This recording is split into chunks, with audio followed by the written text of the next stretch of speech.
All right.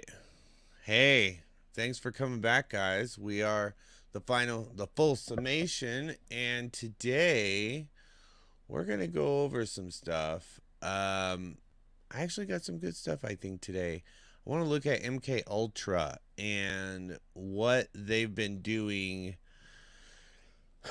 in regards to this program, and kind of different some of the different bases that they've been more or less covering in the last 60, 70 years, if not more. So I'm going to start this off. I'm probably going to get a copyright tag for this, but I really don't care. This is going to be an interview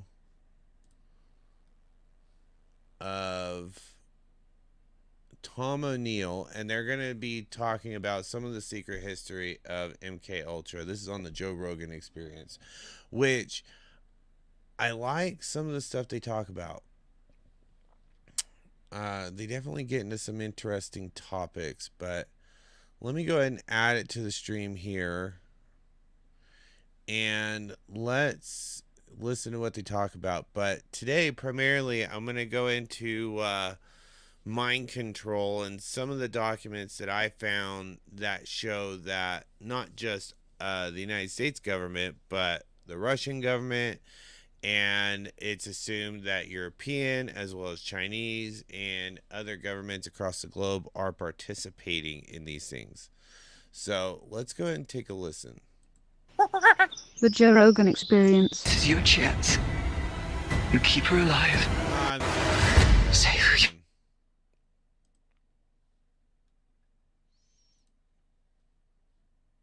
So clearly, the government has a long track record of con- trying to come up with ways to control the masses or to experiment on the masses or be able to influence some sort of control mechanism onto the public.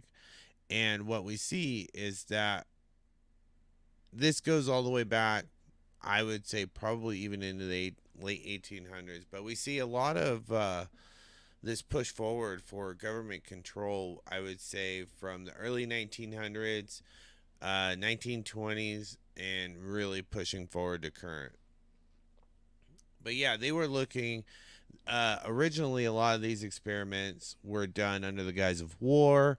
They were trying to figure out different mechanisms to evade our own people getting captured and our secrets getting out, things like that, as well as other nefarious ways to kill the enemy, of course. So let's keep. Yeah, so they were studying their behavior so then they can figure out how to get these people who are under these doses or under these doses to do what they wanted, do basically what the handlers wanted them to do, whether it's rob a bank, it's kill a person, it's, drive a car to a certain location, make a drop, whatever it could be. Think about it. It's the CIA, it's the U.S. government. Use your imagination. But yeah, I mean, the ultimate goal of that program was to be able to figure out, can they use LSD to control these individuals to get them to do what they want.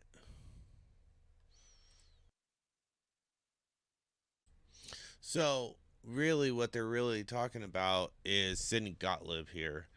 Um, he is a Hungarian Jew born in 1918, and it looks like he probably, yeah, it looks like he worked for the Nazis uh, back during World War II, and he came over during Operation Paperclip, in which he then uh, started working for the government, working for the CIA or the OSS at the time, and then started performing his experiments.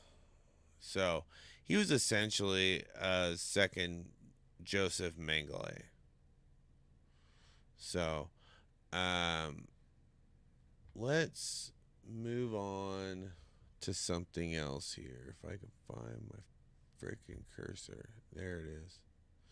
All right, so let's move on and see this.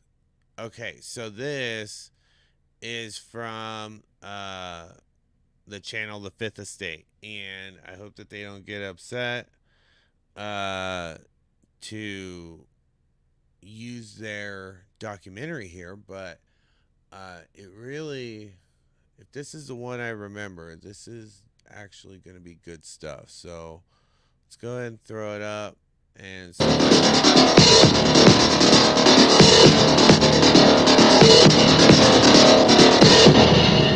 The Fifth Estate. I'm Adrienne Clarkson. Tonight we report on a secret CIA research project carried out in Montreal in which mental patients felt they were used as the CIA's guinea pigs. They kept you asleep for 23 days. And while I was asleep, they were shocking the heck out of me with electric shocks. The CIA was interested in Dr. Cameron's work on psychic driving because it could give them an idea of where the personality could break or be stressed. Those of us who were involved with trying to find out something about brainwashing, yes, this is the reason that we were interested in Dr. Cameron's work.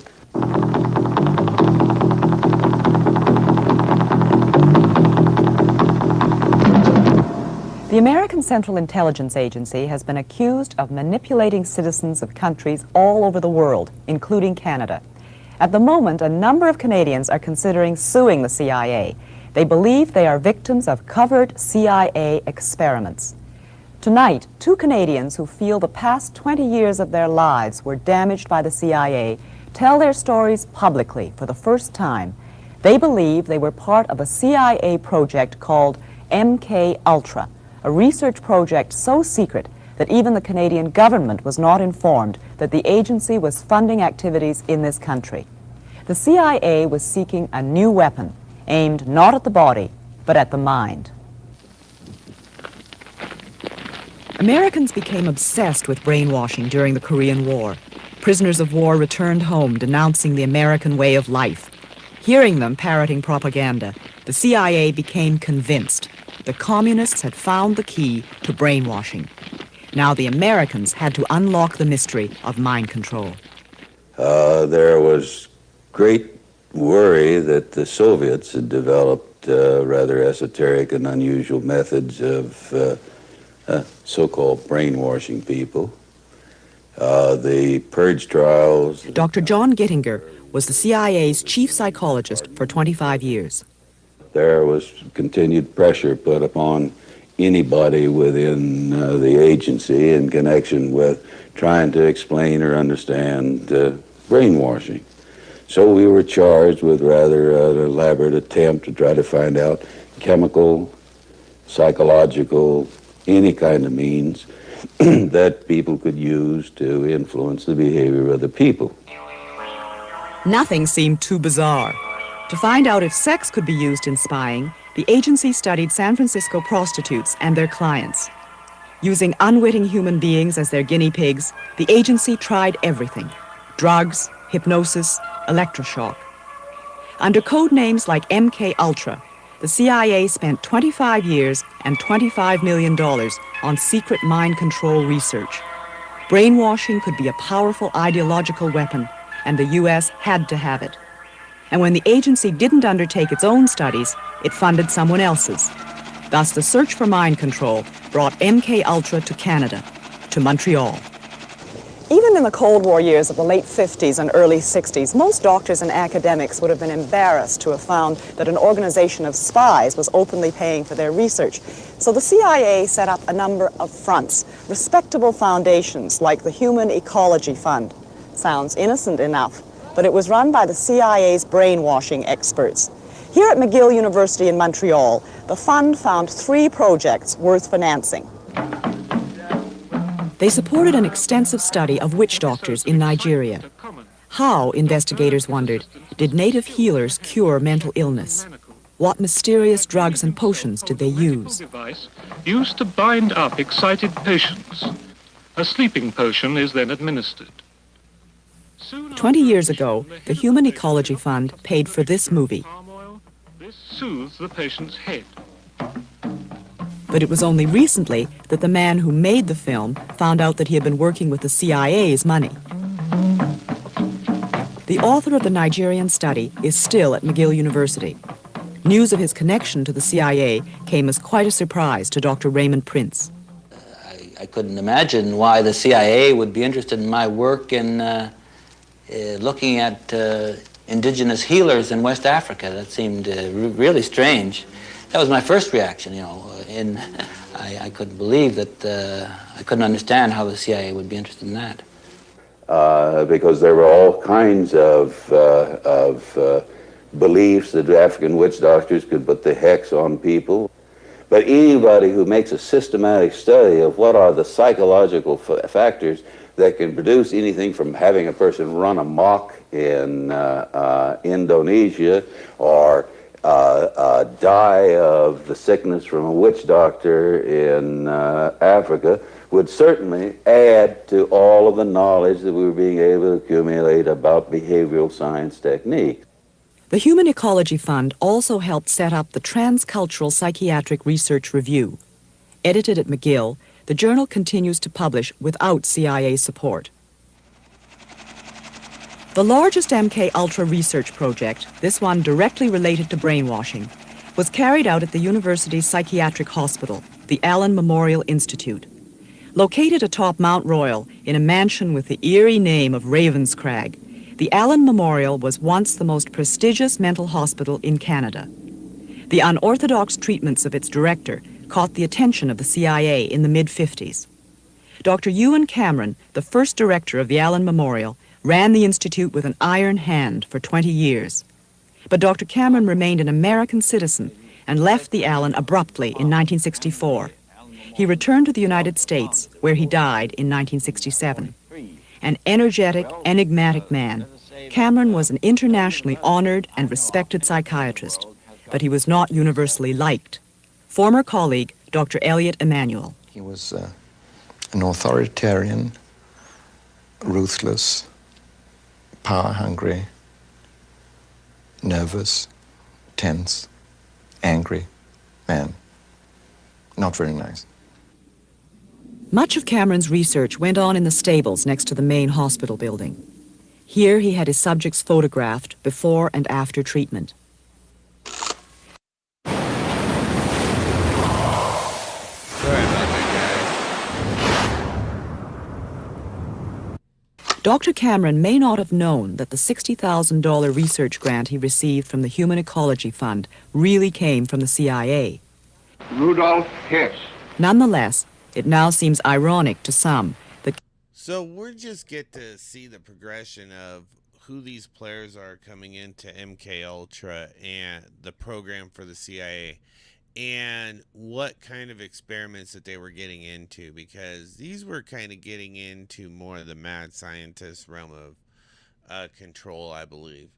There's a lot more nefarious activities behind what these guys are doing than what most people think is going on, only because, you know, most people are only involved in their Twitter, their Facebook, their social media, you know, their family, their work, you know, basically day-to-day items, but they aren't looking at the big picture here.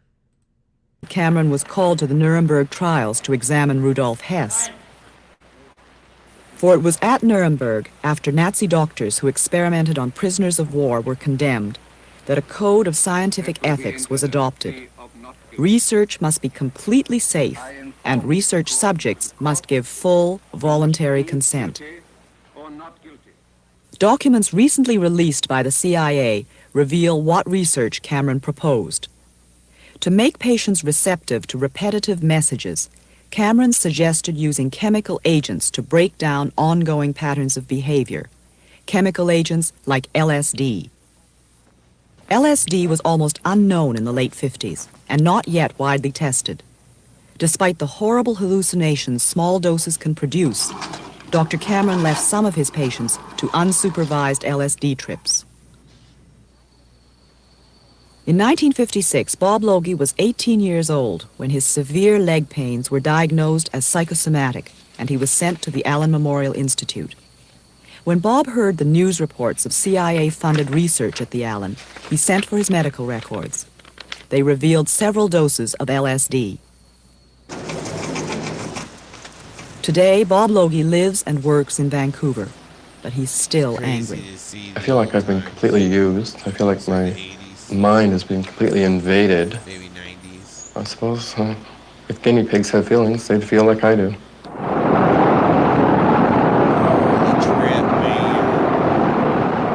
LSD trips were terrifying to patients who had never heard of LSD and who had no way of knowing why their world was suddenly upside down. Hallucinations last for hours. Experts say this is what an acid trip would look like if it could be filmed.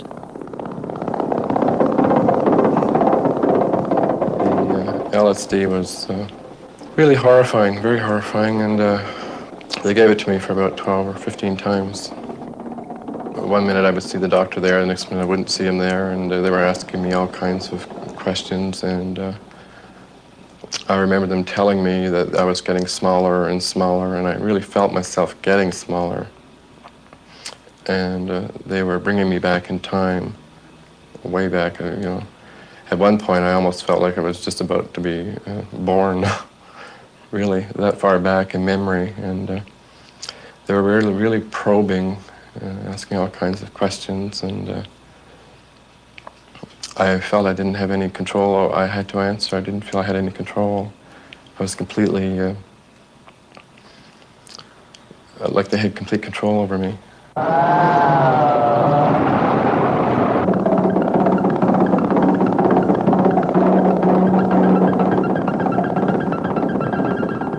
Bob's leg pains were eventually treated with cortisone, but the effects of the LSD stayed with him, and soon he was back in the hospital. I just felt I couldn't cope. I couldn't adjust after the LSD, and I was having a hard time. I couldn't hold down a job for very long. I was going from one place to another, and the anxiety really built up. I just couldn't cope, and I went back. The interest in this sort of chemical, this kind of magic, this shortcut weapon, prompted the CIA's interest in hallucinogens, particularly LSD? Yeah, very definitely, because the first pressure was being based on the idea that there was some kind of truth serum or truth drug or something on that. So the people who knew that end of the business, they were definitely beginning to look in terms of chemotherapy. And of course, to people in this day and age, it's very hard to believe that the period before 1960 was a period which was certainly not a chemical culture in this country and not a drug culture in any sense of the word.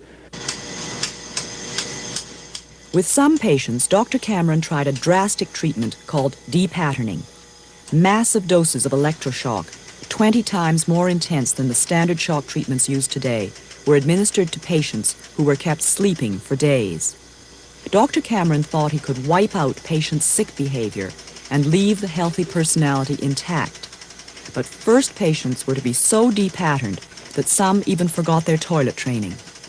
Not all the patients ever completely regained their memories.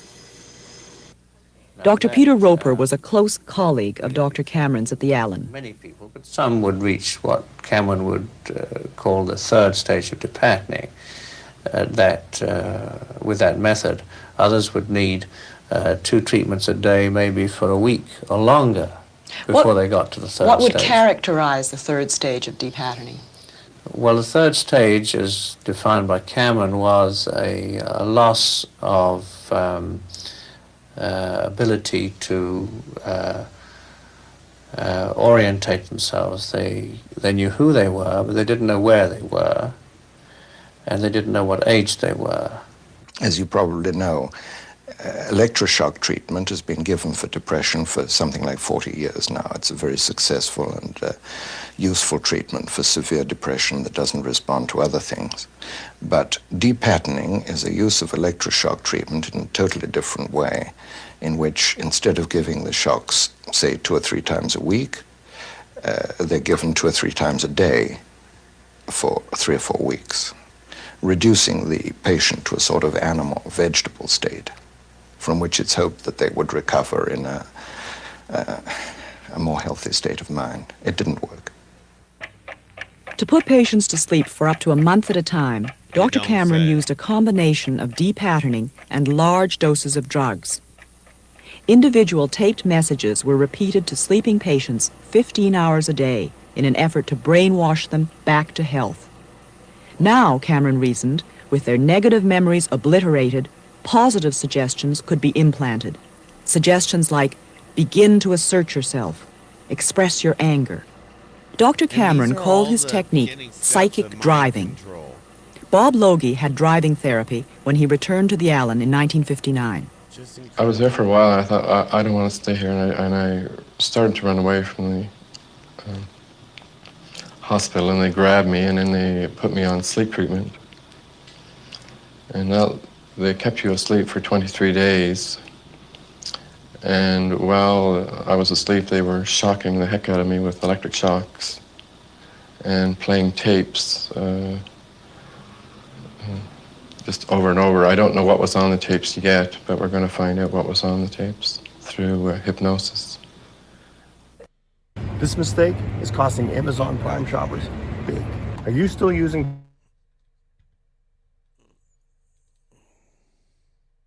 in Dr. Cameron's work on psychic driving because it could give them an idea of where the personality could break or be stressed?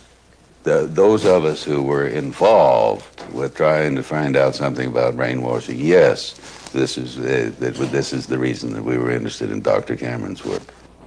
Patients came to the Allen Memorial Institute from all across Canada. Dr. Ewan Cameron, it was said, would give them the best psychiatric care money could buy. But some of the patients had no idea that a lot of their treatment, the LSD, the massive doses of electric shock, the sleep therapy, was highly experimental. When I was in the hospital in '59, my husband, that's when he told me he thought they were killing me, because he said it was every day and there's a special treatment which he doesn't know. I think there was some sleep. I was always asleep. He used to call the hospital. I couldn't have any visitors for 3 weeks, you see. Hilda Bernston was at the Allen Memorial in 1959 as Dr. Cameron's patient. She's convinced that the sleep treatment she received was depatterning. Her memory remains severely damaged. Mrs. Bernston was an English war bride. She and her Canadian husband went to Montreal in 1945 to raise their family. After a nervous breakdown, she was hospitalized at the Allen. It's 3 weeks that was out of my life as far as I'm concerned, because I can't remember anything about it. I didn't know my husband and my children, my brother-in-law and his wife. And my sister-in-law at that time, when she saw me, she cried. My brother-in-law told me this when she saw me. She's a registered nurse too, and she said she'd never seen such a change in a person in 3 weeks. But I looked really dreadful. I still can't remember my aunt being with us. I look at the pictures that we took when she was here. We took her to the New York, and we were at the museum there. I look at the pictures, and I still can't remember her being with us. And she was with me for 3 months. And this aunt was my mother's sister, who was very near and dear to me. Dr. Emanuel thinks Cameron's use of extensive electroshock, depatterning, was somewhat unethical. The quantity, the frequency, the intensity, and the sort of animal state to which it reduced the patients. What you're really saying is that the doctor knows that by doing it that much to somebody, there's going to be an effect? Is that... Indeed. And with little promise of cure. Hope, but as it turned out, it wasn't, and it didn't become an accepted psychiatric treatment. So many patients were left with some amnesia after depatterning that the Allens stopped the treatment when Ewan Cameron left. Under the new director, Cameron's disciples would come to regret their enthusiastic use of depatterning. Dr. Peter Roper left the Allen Memorial in 1967. What were the circumstances of your leaving the Allen?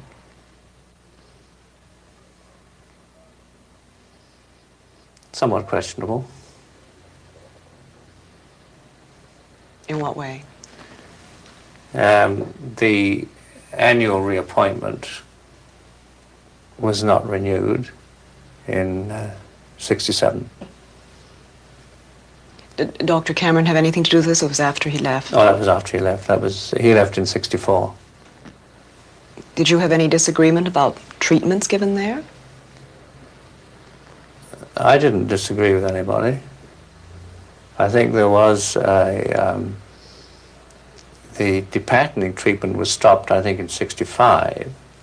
So anybody that continued to do it after Cameron left didn't do it after 1965. So you didn't do it after 65? Oh, no. I certainly know that an intelligent, ethical scientist today would not do an awful lot of things that an ethical scientist would do in those days. How do you now feel about the use of involuntary subjects for CIA experiments or CIA-funded agency experiments? I certainly think that it would be ridiculous in this day and age. No, I don't see any way that you would do that. There was no informed consent. I would guess that, as I've just said, informed consent, as we now know it, was not a part of research at that time, and especially as regards the use of LSD, perhaps, or the depatterning, I doubt if those patients really knew what they were being led into. Informed consent doesn't mean much to people who are mentally ill. Not many people are so mentally disturbed that they can't understand that they're being given an experimental drug or they're being given electroshock 3 times a day. People can understand that. It can be explained in simple words. It had a great effect on my life. I mean, I have been sick before, and I've had treatment, but there were never any experience I had was like that I had in 59. I've never been able to sleep without medication since the sleep treatment. I went through years and years and years of severe depressions.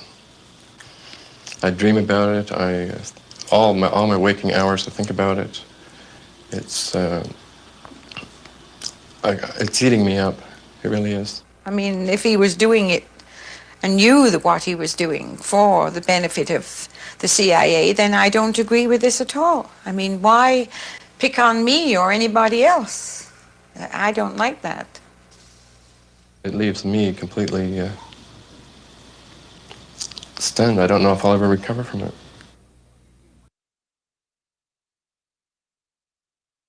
All right. Charge your phone 40% faster with this new 4-port.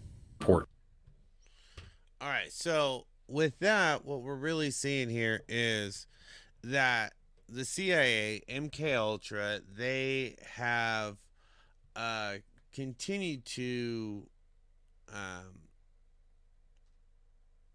use different avenues, use different methods, whether it's LSD, whether it's recorded tape methods, sleep deprivations, things like this. They need to deprogram to be able to reprogram. Now, that to me falls more under, dang, my nose, sorry.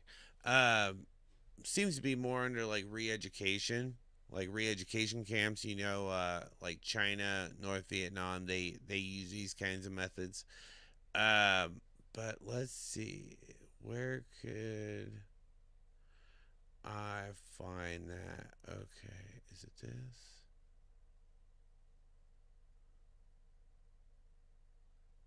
Okay, so I have an article from 2019 and it's from Live Science.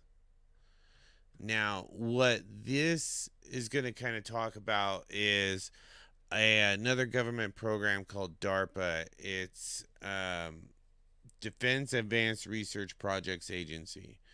And what they kind of talk about in this is how DARPA is looking to create technology, weaponry that is going to combine the human brain with nanotechnology and infrared beams uh, to make thought controlled weapons.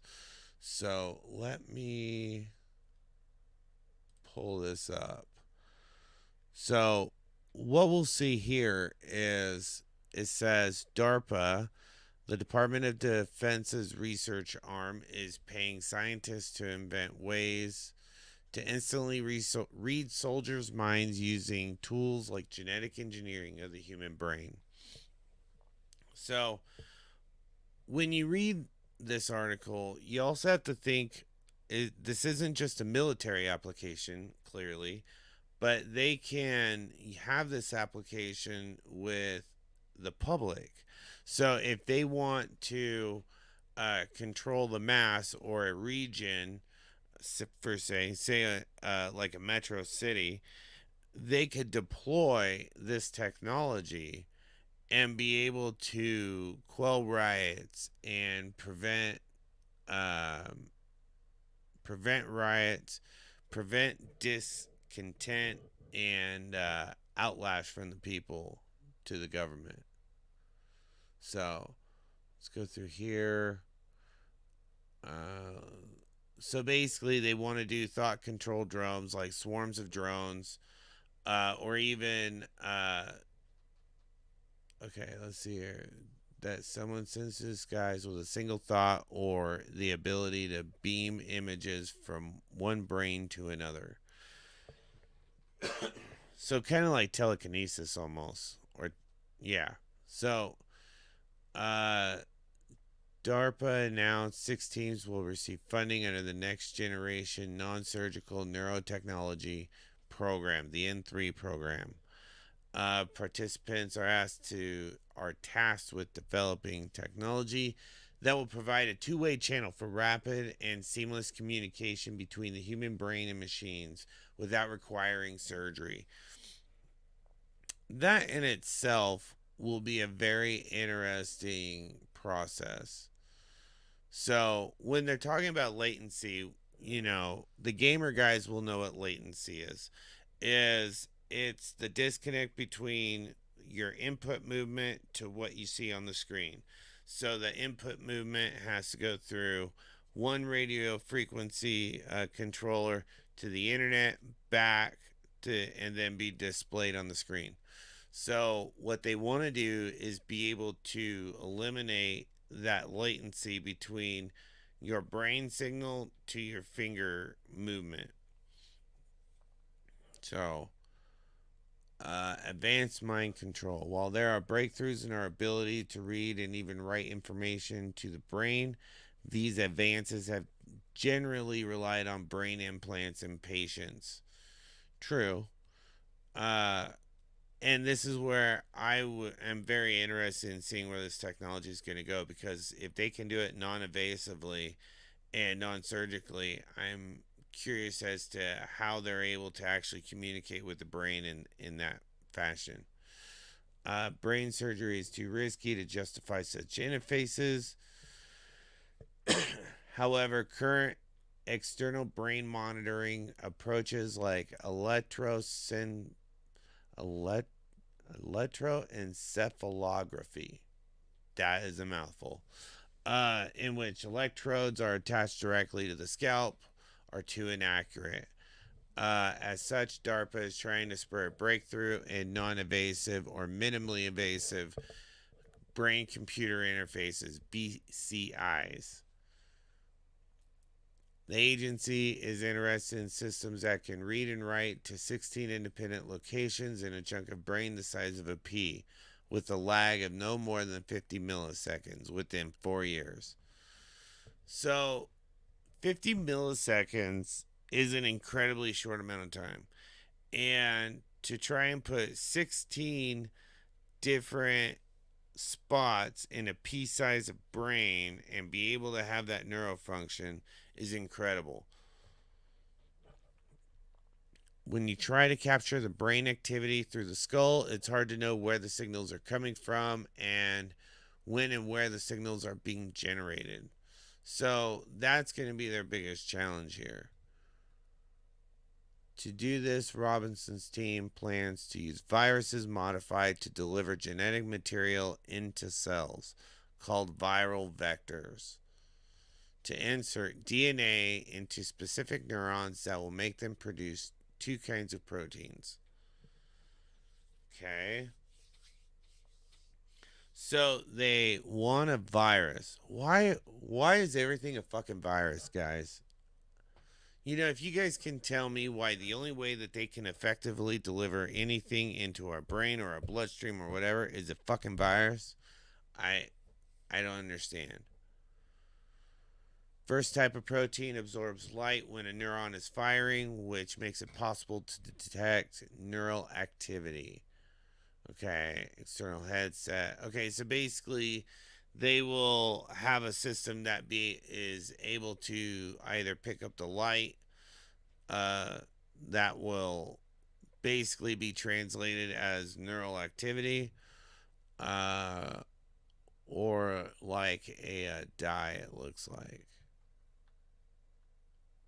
Okay. So basically, what they want to be able to do is use this technology to be able to control aircraft, control cars, eventually control troop movements, things like that. So I don't know about you, but when I start looking at this technology, it starts getting pretty concerning.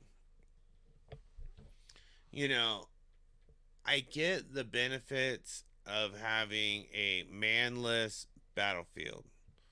However, it's not the over the top or above board application that bothers me about all this.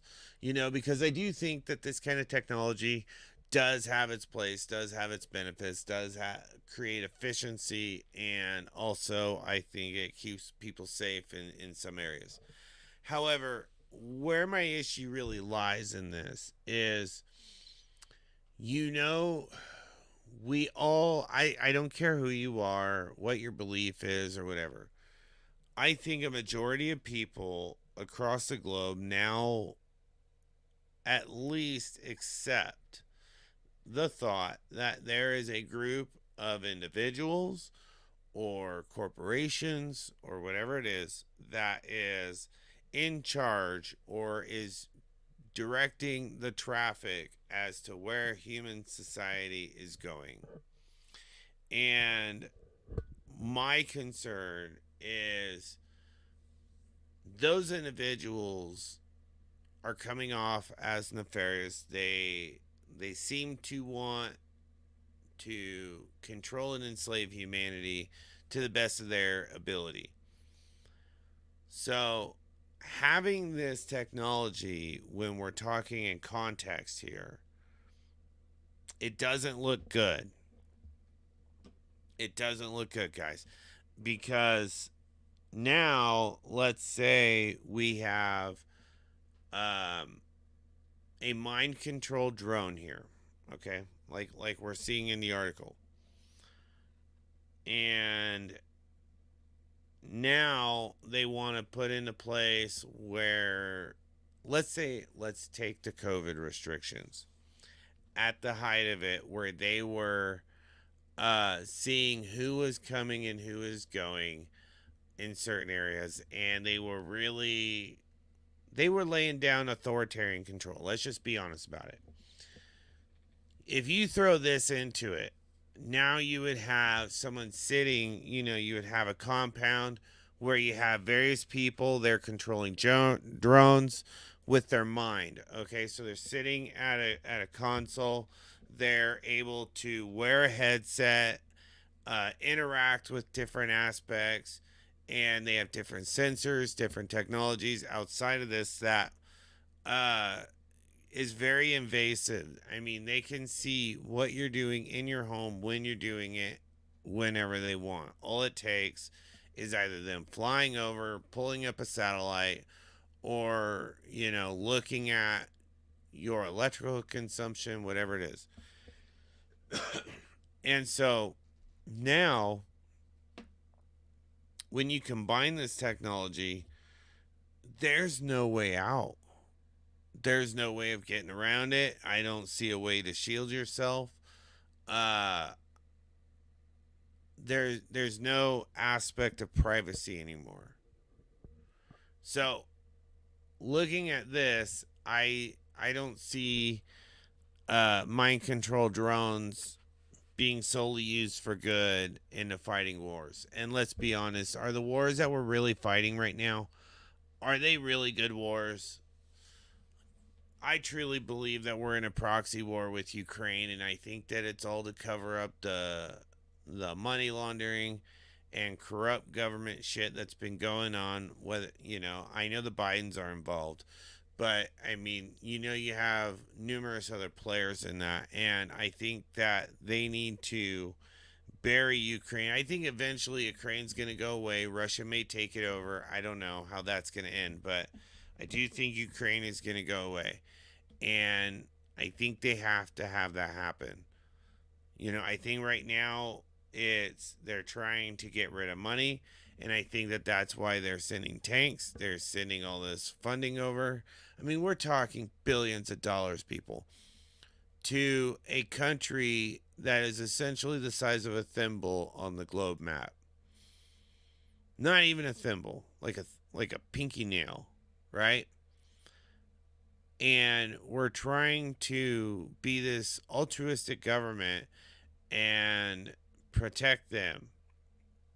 Yeah, we have national security assets there. I mean, this kind of goes back to like our missile defense in Turkey, right? Well, Russia had an issue with that, and they were getting ready to invade Turkey. Well, when NATO finally said, okay, well, we'll pull back our missile defense systems, that's when, everything kind of changed, the tone changed. But what I'm seeing right now with everything is more along the lines of it's a cover up. They need to flood it with so much cash, so much resource, and then decimate it all. That way, at the end of the day, it's all convoluted. There's nothing that can be pulled out of it that it has any distinction to it. So that's just my take on the whole Ukraine issue. Let's take a look. Let's see if we can find another. Here, let me do this.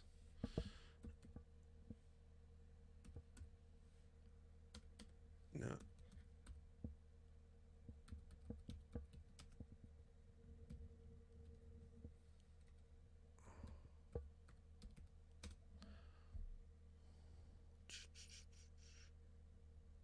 Okay. Here's a good little one. This is from 2 years ago. Looks like it's about a 4-minute clip. Let's take a look at it. It's ABC News. Notion has been the centerpiece of my workflow. It's quite literally an extension of my brain. I can take notes, Two senior CIA agents believe they were targeted with a sophisticated microwave weapon while they were visiting Australia late last year. It's been reported the pair may have been attacked as part of a global campaign by Russia that's left American spies and diplomats suffering from mysterious brain-related illnesses. Political reporter Noor Haider joins us now from Parliament House in Canberra. Noor, g'day. Yeah, pretty bizarre story. Take us through what's happened. Yeah, good morning, Joe. It is a fascinating story. America's GQ magazine reports that a pair of US CIA agents, including one of the agency's most senior members, travelled to Australia late last year for a clandestine meeting with Australian security officers. Now, while they were in their hotel room, both of the agents experienced sort of pressure on their head. They reported hearing a strange noise and a ringing in their ears. Both of them also became nauseous and dizzy. Now, their symptoms are consistent with what's known as Havana syndrome. This was first documented back in 2016 by American diplomats in Cuba. At the time, about 24 diplomats complained about hearing strange noises, experiencing vertigo, mysterious brain effects, including tiredness that was just not explainable, but also debilitating debilitating headaches. Now, exactly what's behind those symptoms remains unclear, or who's behind those symptoms remains unclear. There have been suggestions by researchers that microwaves beamed through windows and doors of buildings could explain these strange impacts on the brain. An investigation by the... So they're kind of talking about the microwave attack, and it's funny how they're kind of saying, well, it could be this symptom, could be that symptom, and it's really hard to tie it together. Well, that is the fucking point of this weapon, is that it's supposed to make you feel uncomfortable, sick, pervasive to your body, and make you not want to be in that area. And then as soon as you walk away from that area, it's you start feeling better. You start more or less recovering from the microwave attack. So CIA reportedly placed 2 Russian agents near this hotel in Australia where the 2 CIA agents were staying. This same phenomenon has occurred elsewhere around the world, not just in Australia or in Cuba. It's been reported in China, in Poland, London and Taiwan. Peter Jennings from the Australian Strategic Policy Institute says that if these attacks are proven, Russia is the most likely culprit. I think what we are seeing here is something that is most likely from the Russians, who seem to, frankly, care almost nothing of the consequences of aggressive intelligence actions. The Chinese tend to be more cautious, but if something was being directed against the American consulate in Guangzhou in China, that it seems to me could only really happen if there was some degree of Chinese complicity in the Russian behaviour.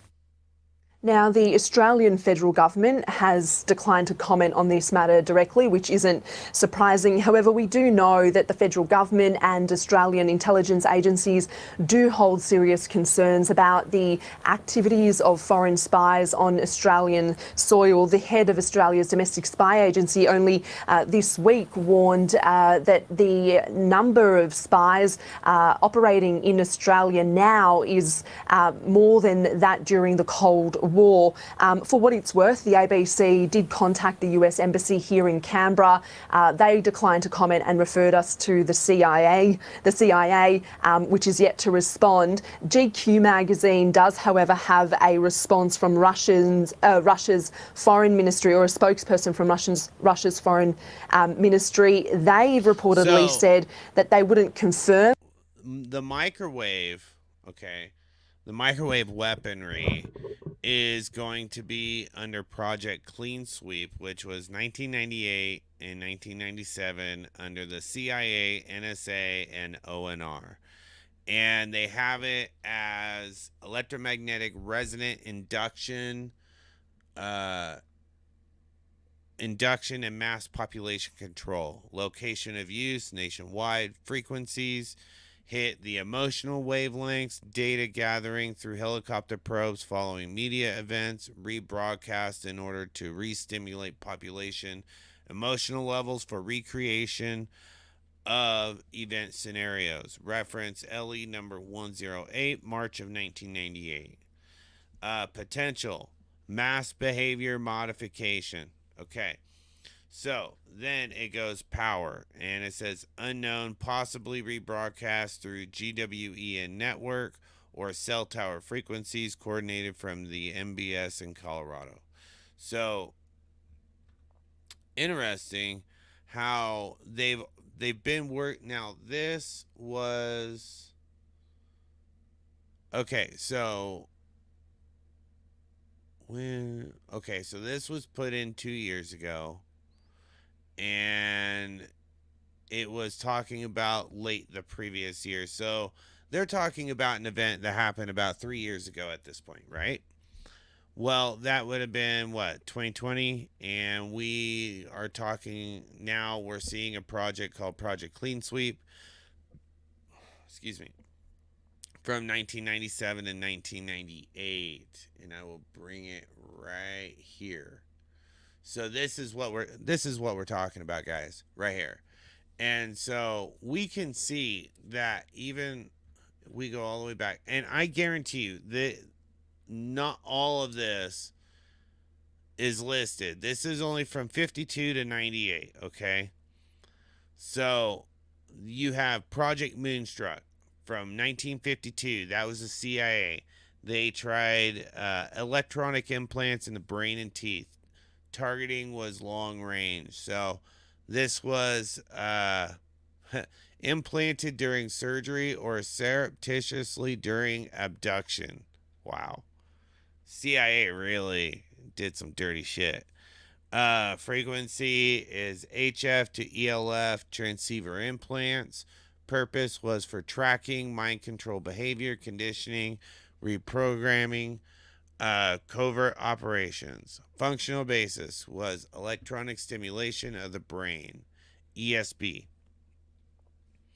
So right there, 1952, they were based. They were fucking raw doing that shit then, man.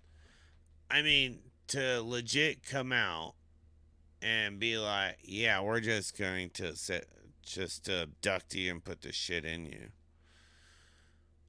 All right, then you have, let's see here, MK Ultra 53 CIA operation, drugs, electronics, and electroshock.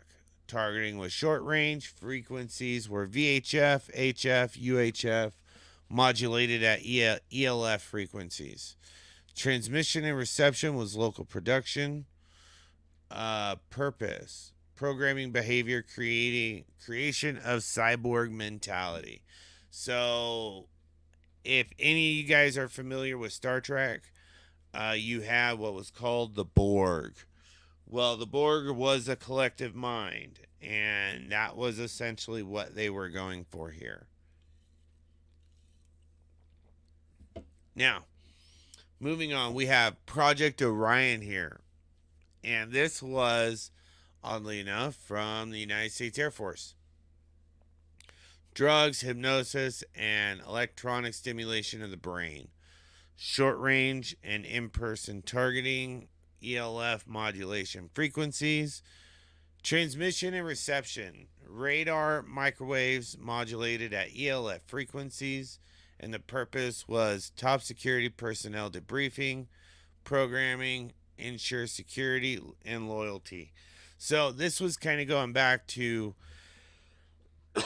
the Joe Rogan video where Tim O'Neill was talking about how they would drug messengers that would use drugs that would induce amnesia, so that way if they were caught, they didn't know what they were. They didn't have any information to give. And then you had Delta, Phoenix 2, I should say, Trident, RF. I mean, we had all of these. So, oh, I never even fucking shared it. God damn it. Okay, let's do that. So, Project Clean Sweep, microwave technology, right here. And then all of the other mind control projects from 1952 to 1998. And where I was saying surreptitiously during abduction for Project Moonstruck, it was right here. So, you know, it's pretty nuts to me that all this shit was going down and no one said a fucking thing. So now I have this other article here. Now this is from Global Research, January 21, 2013. Let me bring it up here. And this is psychotronic and electromagnetic weapons, remote control of the human nervous system. So, This is going to go into some of the psychotronic weaponry. So, in March of 2012, the Russian Defense Minister Anatoly Sergeyevich, whatever his name is, said the development of weaponry based on new physics principles, direct energy weapons, geophysical weapons, wave energy weapons, genetic weapons, psychotronic weapons, etc., is part of the state's arms procurement program for 2011 through 2020. And that was from the Voice of Russia, that publication. So clearly, Russia is getting into the game of all of these different weaponry spheres. Now, if you notice, everything that was listed right here is non-conventional warfare, okay? I mean, we're talking that they want to be able to move the land or have some sort of land alteration with geophysical, okay? Whether it's produce earthquakes, produce mountains, whatever, okay? Direct energy weaponry, okay? That's like you would see plasma guns in like video games or in cartoons or, you know, like what you would see in the Avengers from the aliens, you know, when they would shoot a gun, you know, like a ray. Wave energy weapons, and I think wave energy is more like HARP. So this can be used to control the mind as well as control the environment, control air, control water, kind of thing. Genetic weaponry. So now they're trying to go and fuck with your genetics as they go. Let me do this. So, you know, they're getting into all these fears that most people don't even realize is going on. The only ones who know are the ones that are paying for it and the ones that are conducting the research. Period. So then it goes on to say the world media reacted to this hint on the open use of psychotronic weapons by the publication of science experiments from the 1960s where electromagnetic waves were used to transmit people's sounds, simple sounds, into the human brain. So basically, they were able to transmit sounds by using frequency and no headphones, no nothing. You could be you in a quiet room, and all this machine is doing is sending a frequency to your brain, okay, through your skull, and they were able to get you to hear a sound, okay? And that was on their more simple end of the experiment. And then it goes on to say, however, most of them avoided saying that since then, extensive scientific research has been carried out in this area throughout the world. Only a Colombian newspaper, El Spectador, published an article covering the whole scale of the achievements of this. Let's see if we can open the link. It's not found. Okay, so we'll see if we can find that. Britain's Daily Mail, okay, that publication, as another exception, wrote that the research in electromagnetic weapons has been secretly carried out in the U.S. and Russia since the 50s, and that previous research has shown that low frequency waves or beams can affect brain cells, alter psychological states, and make it possible to transmit suggestions and commands directly into someone's thought processes. Wow. Wow. So they're basically saying that they can use low frequency waves or beams that can affect brain cells, alter psychological states, and make it possible to transmit suggestions and commands directly into someone's thought processes. Let that think sink in for a minute. Okay. So, I don't know how their deployment is of this, But if they're simply saying that they have gotten to a point where they can alter your psychological state, okay? So that's like, for instance, you're kind of neutral in your mood, and they can make you feel angry just by using frequency waves. They can make you feel happy. They can make you feel sad. They can make you feel melancholy, apparently. Make it possible to transmit suggestions and commands. So now they're also saying here that they can actually make suggestions, kind of like how your id voice, when you're thinking about something and your gut just says don't do it, or, you're kind of having a conversation with yourself in your mind, you know.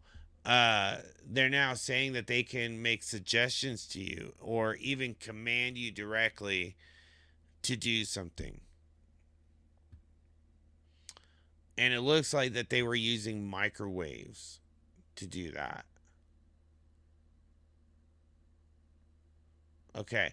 High doses of microwaves can damage the functioning of internal organs, control behavior, or even drive victims to suicide. So basically, a psychosis. Okay. Now, in 1975, a neuropsychologist, Don R. Justison, director of laboratories at the VA hospital in Kansas City, unwittingly leaked national security information. He published an article in American Psychologist on influence of microwaves on living creatures' behaviors. In this article, he quoted the results of an experiment described to him by his colleagues Joseph C. Sharp, who was working on Pandora, a secret project of the American Navy. Let's see if we can find something.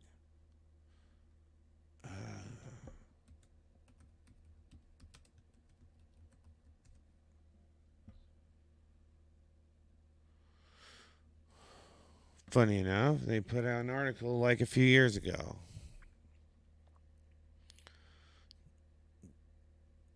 DARPA to resurrect top secret Pandora project. Okay. What is it? And DARPA is embarking on a new program called Radio Bio to determine whether cells are able to exchange information with EM signal, and if so, what the cells are saying and how they do it. This initiative seems very close to the once top secret Pandora project. Okay, so it looks like that they are going to use electromagnetic signals to talk to the cells. Okay. So, Dr. Justison's article wrote, by radiating themselves with these voice modulated microwaves, Sharp and Grove were readily able to hear, identify, and distinguish among the 9 words. The sounds heard were not unlike those emitted by persons with artificial larynxes. That this system was later brought to perfection is proven by the document which appeared on the website of the U.S. Environmental Protection Agency in 1997, where its Office of Research and Development presented the Department of Defense project communicating via the microwave auditory effect. In description, it said, an innovative revolutionary technology is described that offers a low probability of intercept radio frequency communications. The feasibility of the concept has been established using both a low intensity laboratory system and a high power RF transmitter. Numerous military applications exist in the areas of search and rescue, security, and special operations. See? Like I was saying in the beginning, the military application for this. I could see a benefit using this as far as a military application. To be able to communicate with platoons, communicate with squads, things like that, being indirect without actually having a radio pack on. Yeah, no, that makes total sense. I see a benefit. Then it goes to say in January 2007, the Washington Post wrote on the same subject. In 2002, the Air Force Research Laboratory patented precisely such a technology using microwaves to send words into someone's head. Rich Garcia, a spokesperson for the research laboratory's Directed Energy Directorate, declined to discuss that patent or current or related research in the field, citing the lab's policy not to comment on its microwave work. In response to Freedom of Information Act request filed for this article, the Air Force released unclassified documents surrounding the 2002 patent. Records that note that the patent was based on human experimentation in October of 1994 at the Air Force labs, where scientists were able to transmit phrases into heads of human subjects, albeit with marginal intelligibility. Research appeared to continue at least through 2002. Where this work has gone since is unclear. The research laboratory, citing classification, refused to discuss it or release other materials. So they at least were able to accomplish this back in 1994, okay? And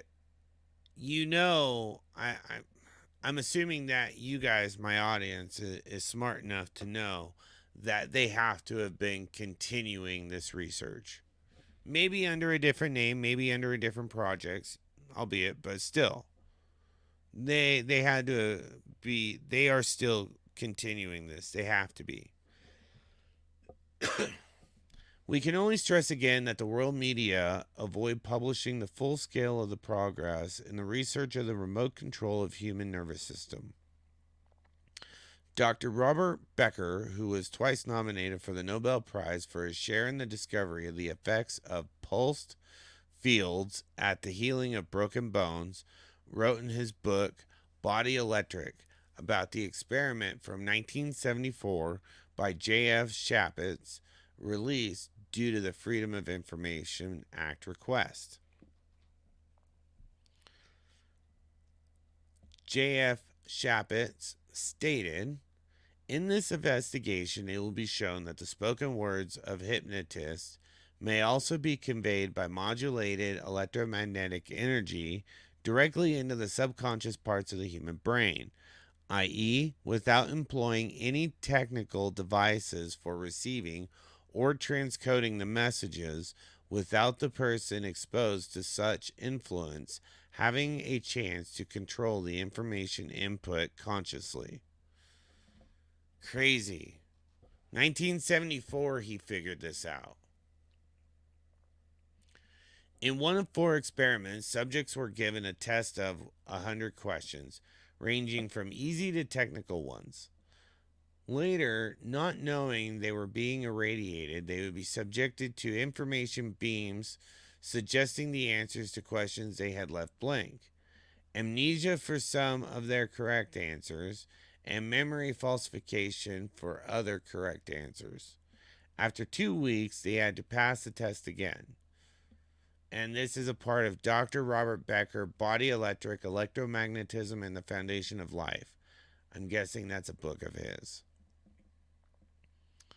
The results of the second test were never published. It is rather evident that in those experiments, the messages were sent into the human brain in ultrasound frequencies, which the human brain perceives, but of which the subject is unaware. Dr. Robert Becker, due to those publications and his refusal to support the building of the antenna for the communication with submarines in brain frequencies, lost financial support for his research, which meant an end to his scientific career. So interesting. I mean, think about it, guys. I mean, we were thinking on the level of, well, let's see if we can talk to our submarines by just thinking to them, essentially. That is crazy to me. Just crazy. I mean, the human mind is actually quite impressive with its ability to cognitively think outside the box to solve a problem. It really is. So, getting back to this, transmitting human speech into the human brain by means of electromagnetic waves is apparently, for the researchers, one of the most difficult tasks. It must be much easier to control human emotions, which motivate human thinking, decision making, and actions. People who claim to be victim of experiments with those devices complain aside of hearing voices of false feelings, including orgasms, as well as aches of internal organs, which physicians are unable to diagnose. So that's just the side effects of the microwave technology. In November 2000, the Committee on Security of the Russian State Duma stated that capabilities enabling remote control of the human nervous system or the remote infliction of health impairment are available to many modern governments. It is rather evident that those technologies are used in conflict with the Nuremberg Code for experiments on unwitting human subjects. In 2001, the newspaper of the U.S. Army, Defense News, wrote that Israel was experimenting with those weapons on the Palestinians, as well as ousted Honduran President Manuel Zelaya. While under siege in Brazilian embassy in Honduras, complained that he had been subjected to an electron bombardment with microwaves, which produces headaches, organic destabilization, per The Guardian, October 2008. This is crazy, and this is modern. This is modern right now. When asked by Amy Goodman of Democracy Now!, as president, do you know about this in the Honduran arsenal? He replied, yes, of course. The use of those weapons is time again re-emerging in times of political crisis.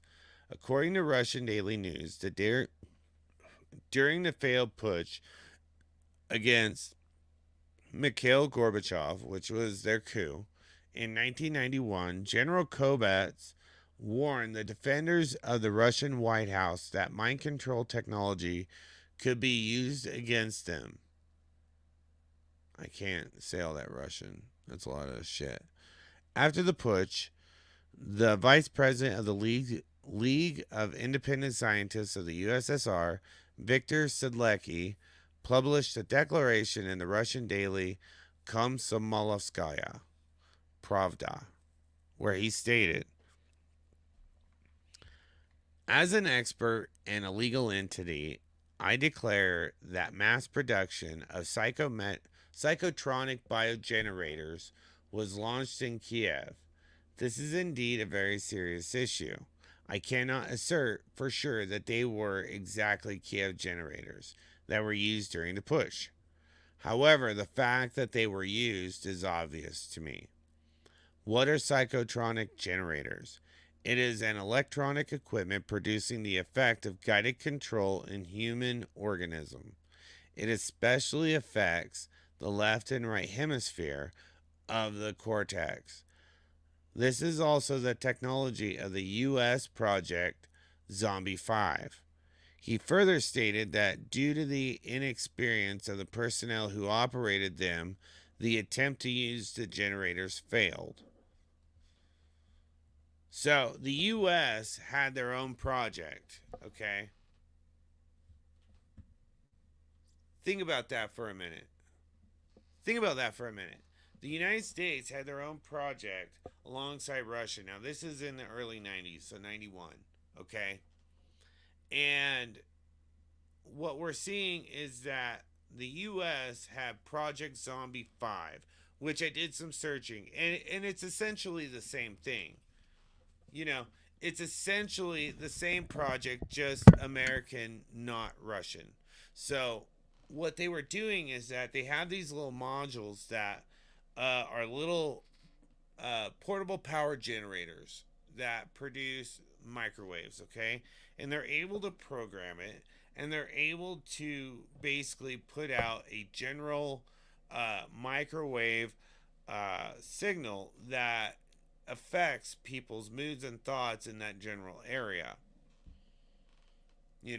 Once again, I would assume that they have scaled that project much larger and done a lot more research, but it's really hard to find more modern documentation of this. So, continuing, in the U.S., at present, several hundred people complaining of the remote manipulation of their nervous system are preparing a class action lawsuit against the FBI, Department of Defense, and other agencies, requesting them to release files pertaining to their persons, detect the harmful radiations aimed at their bodies, and sources of those radiations. As well, perhaps over 2,000 people are complaining in Russia, 200 in Europe, 300 in Japan, and so on.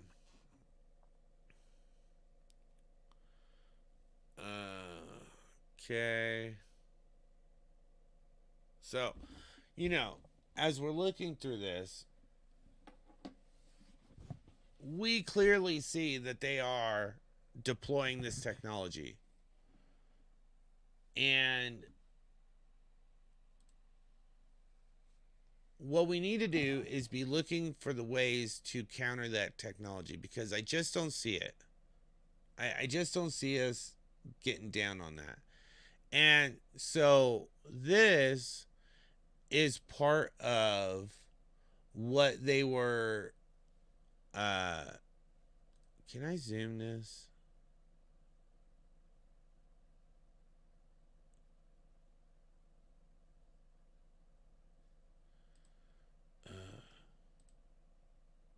Zoom. There we go. Okay, so this was from the Russians version, I believe, of how they were kind of looking at deploying this mind control. And what you'll notice on this chart is that they actually list the frequencies, the exact frequencies that they're using to stimulate these different biosystems. Okay, so they're looking at doing it now. This looks like, since this is older, I would say radio towers. However, I would say if we're looking at a more modern perspective, okay, mobile phones. So this is 90s. It's got to be 90s. So they were looking to deploy it through cell phone towers and looks like power towers or radio towers. And then they had looks like a vehicle based, they say disguised as communication vehicles. That's funny. But they can produce a frequency that will penetrate walls. So they're able to hit the person clearly on the other side of the house with that same frequency. This one's interesting. Individual and group remote mind control via black helicopter carrying psychotronic weapons. And I love how they list it as weapons, not equipment. But basically just direct application. Now, what I find interesting in this, and this is, if you notice, they are able to specifically target one person out of a group if necessary. Like here, they targeted 3 out of the 4. He doesn't have a direct connection. All these do. Here, 1 out of the 5. And you see these 4 others do not have a direct connection. Same with this group of 3.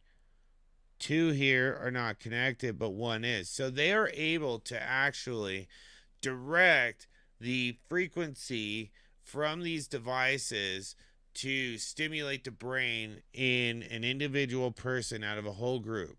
Okay? Do you understand how fucking dangerous this is, people?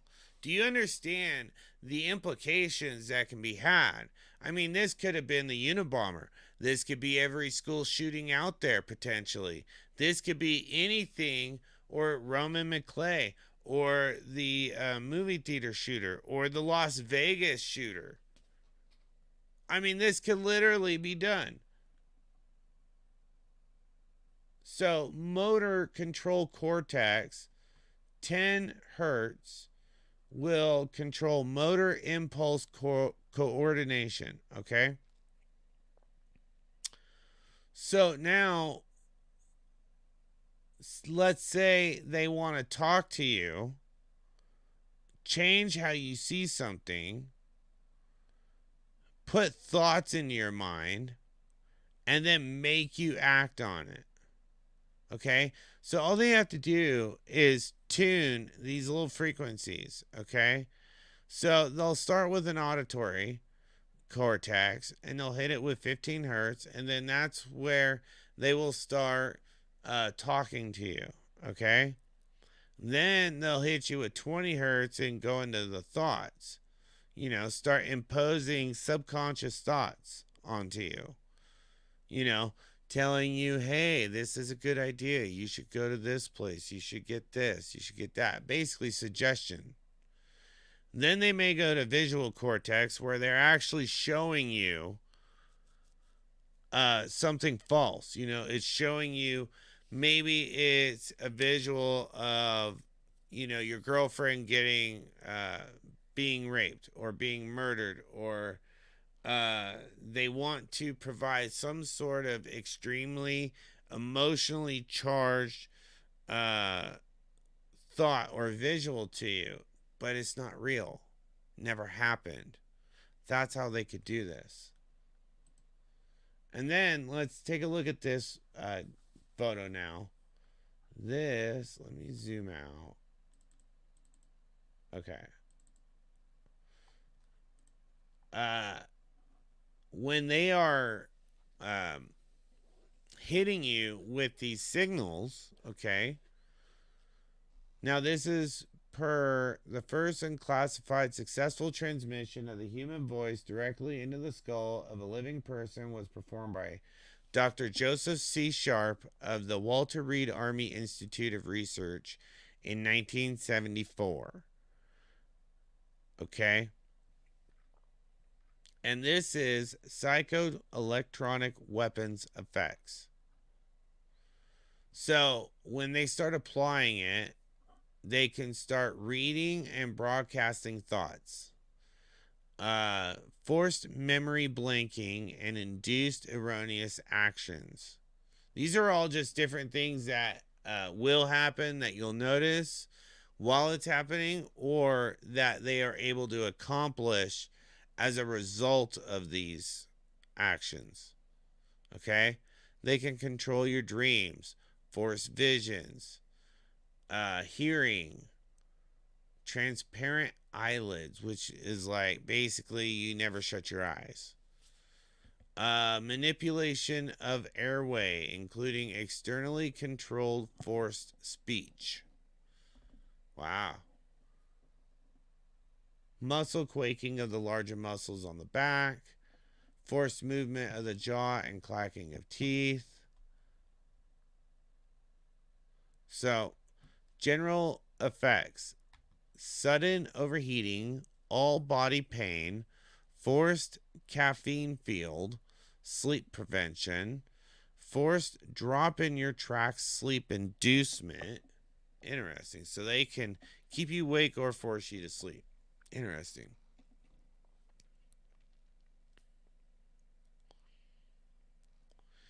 Irresistible, go here, go there commands, microwave burns, and electric shocks. Involuntary test subjects also experience frequent break and enters at home and at work with clothing and furniture. Business papers, computer files, sabotaged, modified, or stolen. Psychological warfare research is the likely motive.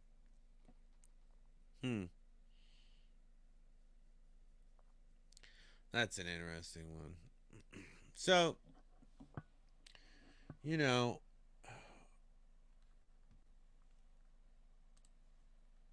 it really is amazing when you start kind of going down the rabbit hole of these things. I would have, I knew that a lot of this stuff from the aspect of I know that the research was going on, and I knew that some of these weapons were developed. I have seen the microwave trucks. I have seen some of these different technologies. But what it really begs the question of is how far does this go? You know, um, how far can we see this going, and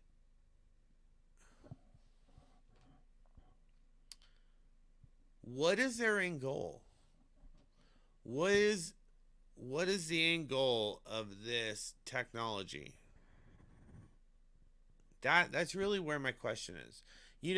Here at the full summation, the whole purpose of this is not for me to tell you how to think, but rather to show you the information, tell you the information, and you be able to take that information and act on it.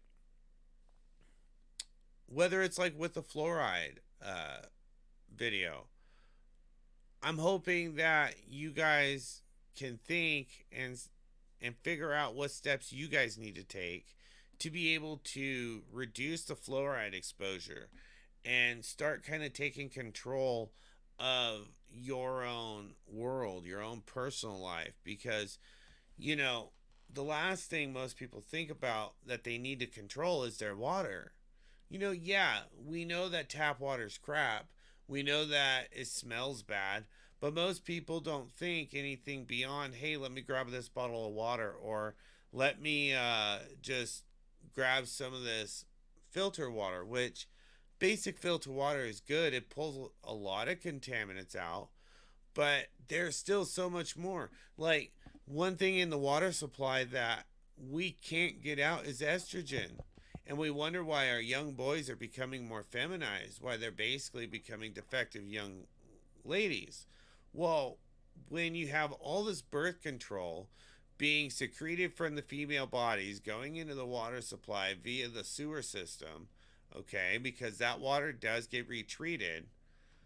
Well, now we have all this estrogen in the water, and then the males are now consuming it. And being it's a hormone, it affects the male hormone as well, because men have estrogen in their bodies, creating now a disproportionate value of testosterone to estrogen, creating more feminized men. That's why now they're having thyroid issues. They're growing titties.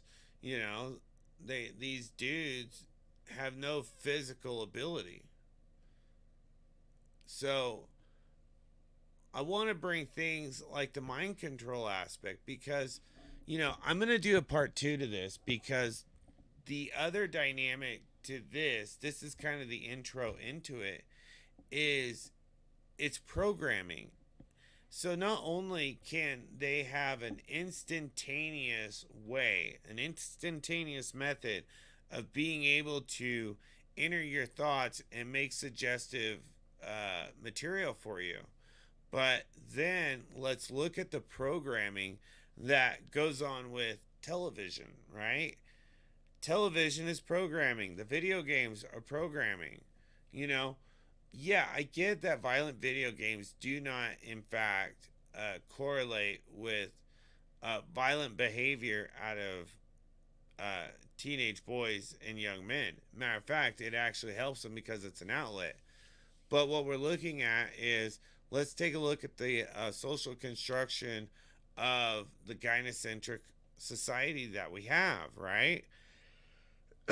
They've told men to man down for so long that now these men have man down. You have full grown men who do not know how to change a tire, can't change the oil on their car, can't fix something, fix a shelf. There's no skill, there's no actual physical handy ability to these men anymore. and they've virtually bred it out of them, you know. So when I see things like they can manipulate the average person, right? Well, the average person anymore is young. They're living with their parents. They're probably heavily influenced by social media. So now you have the programming of the television, the social media, the music, and then now let's take that, amp that up by now being able to use some of these mind control and microwave technology. It's just insane. You know, it was like a step for them on each part to be able to control people. I mean, I find it quite fascinating. It's evil genius shit, and to an extent, I have mad respect for it. But when you look at it as a whole, and you're trying to figure out where we're going as a species, you know, it's things like this though that convolute everything. How do we know where we're going? How do we know that what we feel is genuine? What we see is genuine? How we interact is genuine? You know, it's kind of ironic that Tate got hit for, you know, or Tate was always using the Matrix kind of uh, metaphors, right? Well, think about it. How can you tell you aren't a part of a matrix? I just showed you all the different ways that they can actually control your body, control your mind. They can control society, and are getting to where they can control machines now. Let that sink in. So, I think at this point, if we a as a people, as a species, if we could start regulating the technology and regulating the funding for these projects, we might have a chance. We might. I don't think so. I mean, the fact is that these governments have been doing it, and they've been doing it under the nose of the global people for decades, centuries almost. And what are we supposed to do? Are we supposed to, you know, accept it and continue living our life and allowing them to potentially control us, control our offspring, control their offspring, and so on? I mean, what do we do about this? What's the fix? I don't see a fix. I mean, we have to get rid of all these people. We have to get rid of all the governments. We have to remake everything from the ground up. But how do we do that? How do we fundamentally change the entire way that our people have been running? Because the issue that I see is that if you didn't have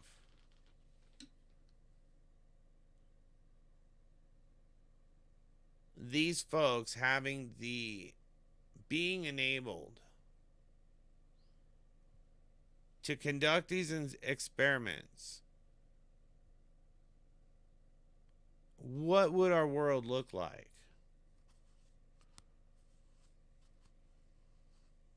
You know, if none of this happened in the government sphere, if no government, no country ever dabbled in any of this, that's not to say that it would never happen, because you know that you're going to have a few of these scientists who do want to push the envelope. We get that.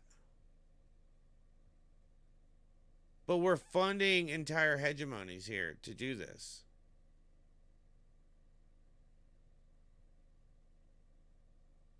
And again, what is the end? What is the end result of putting fluoride in the water? Of controlling people's minds and their bodies. Controlling how they live. What is the end result of all of this? Is this following the Great Reset? Is this all a part of the Great Reset? I mean, it sure seems like it. You know, it's funny. They got you as an individual to abandon all of your innate processes, all of your innate instincts.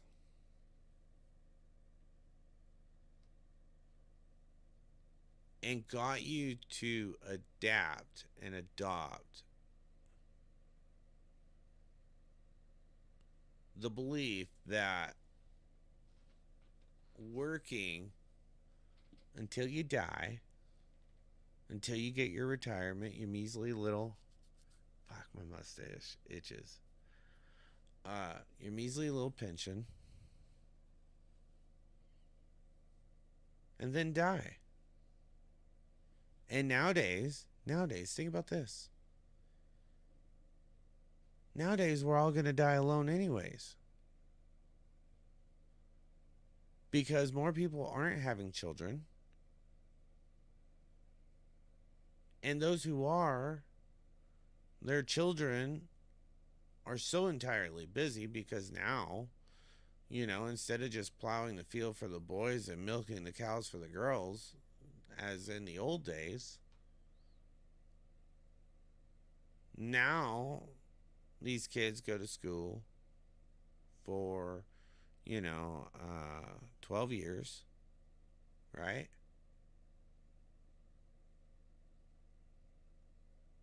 And then they go take maybe another 4 to go get a useless degree to hopefully find a job that maybe will pay them enough to survive, maybe have a little extra.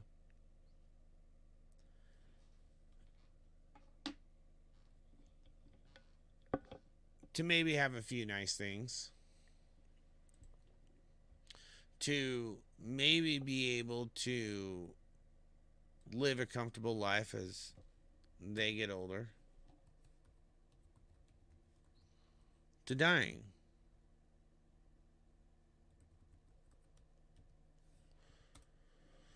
So, when you're looking at all this, what is the point of it?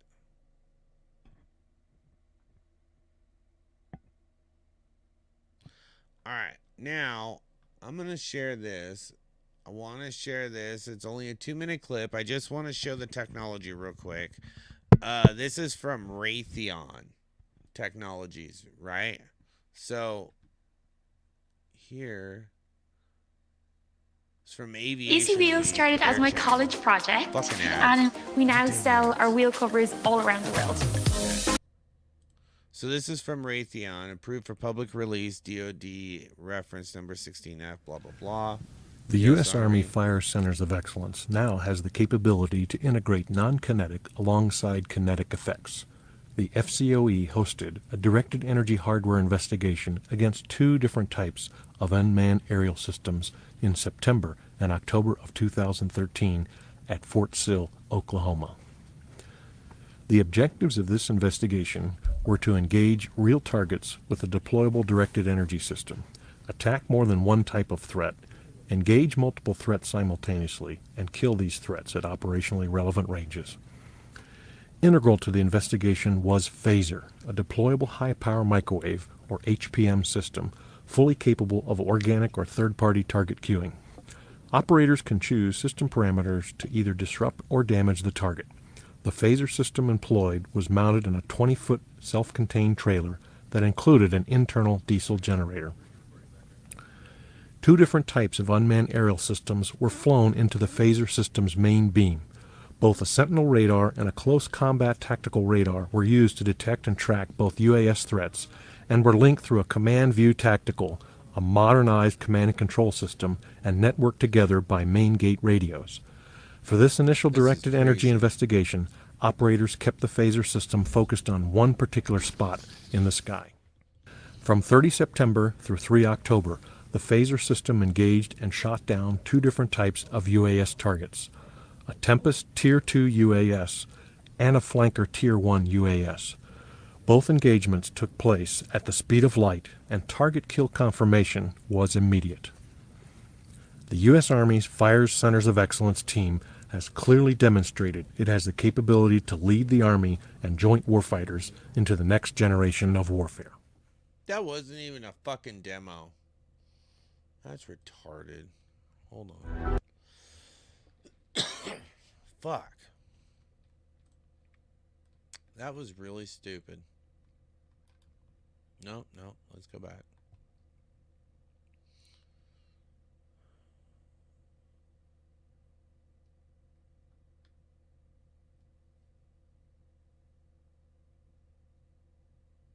Okay, the active denial system. Is this one? I think it is. Let's see, folks. Marines and several other DoD representatives had quite the heated demonstration at Quantico, Virginia from the Joint Non-Lethal Weapons Directorate. This is a military area. Move away from the perimeter. I say again, this is a military area.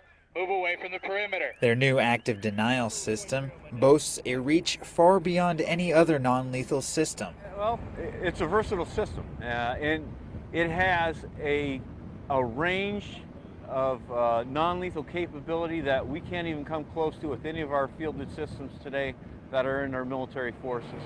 About 7 football fields to give it some perspective. It can deter individuals on a military perimeter all the way up to a riotous crowd, all without permanent harm. It only penetrates 1/64 of an inch of your skin, goes very shallow into where your nerve receptors are, and there's no permanent injury caused by it. Very safe system. We built in some safety margins and training for the operators. They even let any of the guests volunteer to test out its effectiveness and safety, including the Assistant Commandant of the Marine Corps, Sergeant Major of the Marine Corps, and Assistant Secretary of the Navy. Most described it as feeling like a hot oven or grill being opened up. It is something that, once again, probably the safest system that we've developed as far as the non-lethal capability. From Washington, I'm Sergeant Andrew Milner. Crazy. So, yeah, they clearly have some pretty good technology. Let's see what else they got.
So, I'm just trying to look here and see if I can find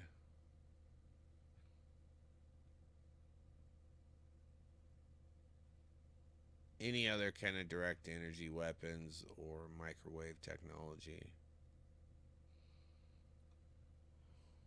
I'll have to do some more research. But so I want to kind of get a takeaway on this, which is we need to start thinking outside of our day to day life and really start coming together and figuring out how, as a society, can we defeat this? Can we get around this? Can we make these technologies, make these groups of people irrelevant to our lives? Because what I keep seeing is that um, they have more control over us, and they don't even need to show up at our door with a gun or a group of guys with guns and forcibly take us out. They can do it being 7 football fields away and just basically lighting your nerves on fire to a point where they can continue to apply it to get you to go where you want to go, or where they want you to go, I should say. So, with that, we just hit the 2 hour mark. I think I'm going to call it. I got to pee. And if you guys have any suggestions, please drop a comment, let me know. Like and subscribe. And I will see you on the next one. If you have any suggestions for a topic you want covered, let me know. I will do the research and we will see what we come up with. With that, filter your water with RO. Uh, be aware of the microwave technology that they have going on, and be aware of the symptoms that you may be affected by such. And use the hell out of your gas stoves and go find a piece of land and build yourself a house and get away from this shit, because you don't want to eat the bugs. And with that, be good, be well. Until next time, I see you later.